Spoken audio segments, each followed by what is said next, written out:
من اساسيات نجاح عجينه الدوناتس ان العجينه تكون هشه وطريه معاكي بالشكل ده، مش بس الخط الابيض في النص، لازم يكون في خط ابيض في النص، وكمان العجينه تكون هشه وطريه ومش شاربه زيت نهائي.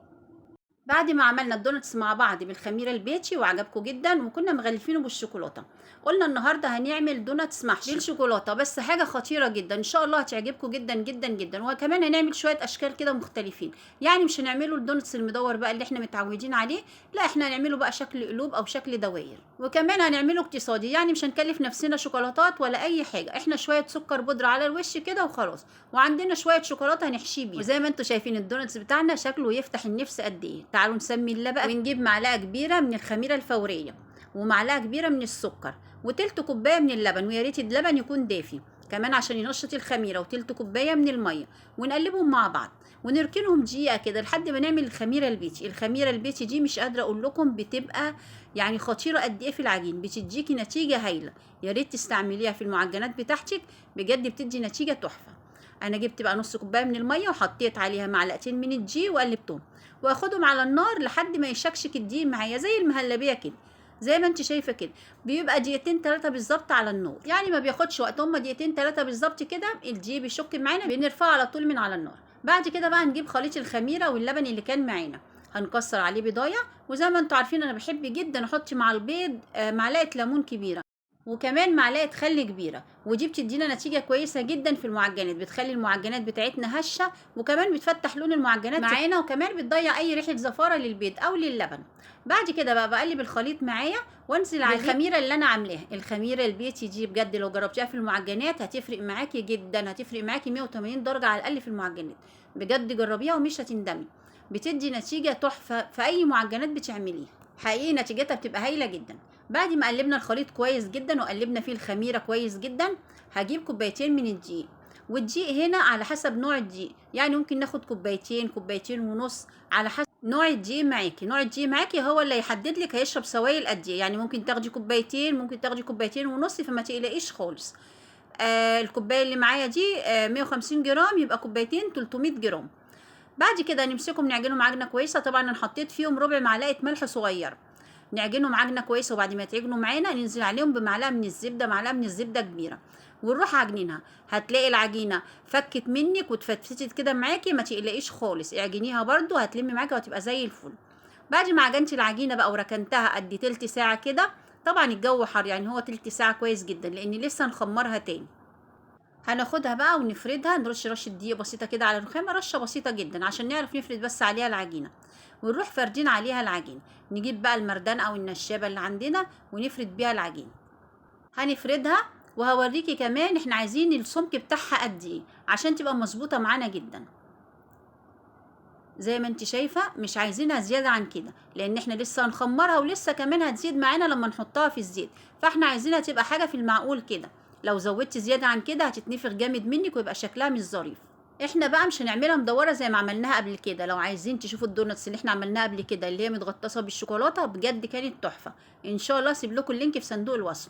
بس المره دي انا قلت نعملها باشكال مختلفه شويه، فجبت القطاعات اللي عندي، انا عندي قطاعات على شكل قلوب وقطاعات مدوره، قلت هعملها على شكل قلوب.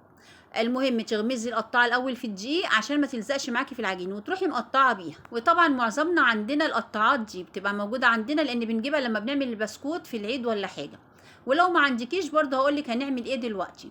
بعد كده جبت ورق كشاكيل، ورق كراريس، اي ورق بقى موجود عندك، ورق زبده مفيش مشكله، وقطع على قد الدونتس زي ما انت شايفه كده، وحطي العجينه عليه. ليه بقى؟ عشان لما اشيل العجينه واحط فيها ما تتبهدلش معايا والخمر بتاعها ما يروحش، فالورقه دي بتبقى جميله جدا لانها بتحافظ على العجينه زي ما هي. يعني مش شرط يكون عندك قطاعه دونتس عشان تعملي الدونتس، اي قطاعه ممكن نقطع بيها اي شكل للبسكوت. هوريكي دلوقتي كمان ممكن نعمل مدوره ازاي، كوبايه من كوبايات الشاي العاديه جدا. بعد كده خدت العجينه اللي فاضت معايا ورحت لفاها ببعضها وسبتها دقيقتين 3 كده تستريح عشان اعرف افردها تاني، وخدتها فردتها بنفس السمك اللي قلت لكم عليه قبل كده.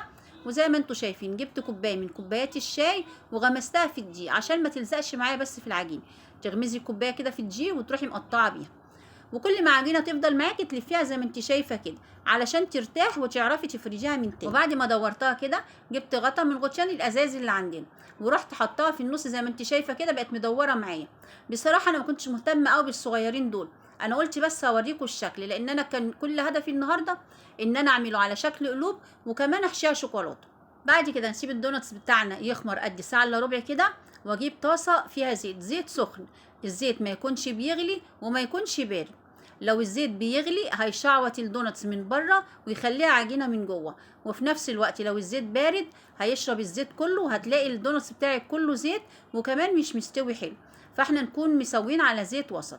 وزي ما انتم شايفين الخط الابيض في الدوناتس بتاعنا اللي احنا بنقول عليه دليل على نجاح الدوناتس معانا. وكمان لازم يكون الدوناتس عشان يبقى ناجح معانا برده ما يكونش شارب زيت، وتكون برده العجينه بتاعته هشه وطريه. يبقى عشان الدوناتس ما يشربش معانا زيت نكون مخلينه على نار وسط، او الزيت بتاعنا يكون درجه حراره وسط، ما تكونش لا عاليه قوي ولا منخفضه قوي. وطبعا كل ست بيت مننا عارفه يعني ايه الزيت يكون درجه حراره وسط من غير ترمومتر ومن غير اي حاجه، يعني مش شرط يكون معانا ترمومتر عشان نظبط درجه حراره الزيت. ولو بنت صغيره هي اللي هتعمله تخلي مامتها تظبط لها درجه حراره الزيت، ويا ريت ما تمدش ايدها كده على الدونتس وهو سخن علشان ما تتلسعش، لان طبعا بتبقى درجه الحراره عاليه جدا، لكن احنا عشان واخدين على كده فبنبقى حريصين برضو واحنا بنمسك الحاجه. بعد ما قلينا الدونتس بتاعنا بقى هناخده عشان نحشيه.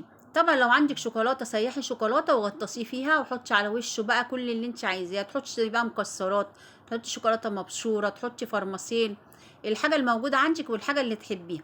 احنا كنا عاملينه زي ما قلت لك قبل كده بنفس الاشكال اللي انا بقول لك عليها دي، ان احنا مغطسينه في الشوكولاته ومزوقينه بكل المكسرات اللي عندك، فرماسيهات بقى، شوكولاتات، زي ما انت حابه. وزي ما انت شايفه الدليل كل الادله على نجاح الدوناتس معانا او عجينه الدوناتس، عجينه هشه وطريه زي ما انت شايفه كده، الخط الابيض موجود، مفيش اي شرب زيت للعجينه، العجينه مش شاربه زيت زي ما انت شايفه اهي زي الفل.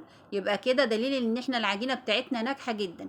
اعملي العجينه دي وانت مغمضه عينيك. انا بعد كده هعمل شعار معجنات سمسمه وانت مغمض عينيك، اعمل معجنات سمسمه وانت مغمض عينيك. بجد انا بحب المعجنات جدا، والحمد لله وبفضل الله عز وجل المعجنات بتاعتي بتطلع جميله جدا وبتطلع مظبوطه جدا. ان شاء الله كل اللي هيجربها هيتبسط جدا منها وهيعرف صحه الكلام اللي انا بقوله كويس جدا. بعد كده هنجيب سكينه بقى رفيعه ونفتح بيها الدوناتس زي ما انت شايفه كده، وتجيبي بقى اي شوكولاتات عندك جناش وعايزه تحشي بيها، عندك كريمه ضرباها وعايزه تحشي بيها، عندك نوتيلا، اي حاجه بقى. انا كان عندي شويه كريمه وحطيت عليهم شويه شوكولاته سايحه وقلبتهم مع بعضيهم وحطيتهم في كيس زي ما انت شايفه كده وحشيت بيهم الدوناتس بتاعتي. اما بقى الدوناتس بقى انا هرش عليه سكر بودره، انت بقى ممكن تسيحي شويه شوكولاته وتحطيهم عليه، او ممكن سيرب من بتاع الكنافه والبسبوسه. بس بجد شويه دوناتس زي العسل، ومن كوبايتين دي عملنا حاجه حلوه واقتصاديه وكمان هتنفعنا في دخول المدارس. ممكن تعمليها وتحطيها لاولادك في الفريزر وتطلعي لهم منهم كل يوم يحطوها في البوكس بتاعهم. ولو عجبتكم الوصفه وعجبكم الفيديو ما تنسوش تدعموني باللايك وبالاشتراك وتفعيل زر الجرس عشان يوصلكم مني كل جديد.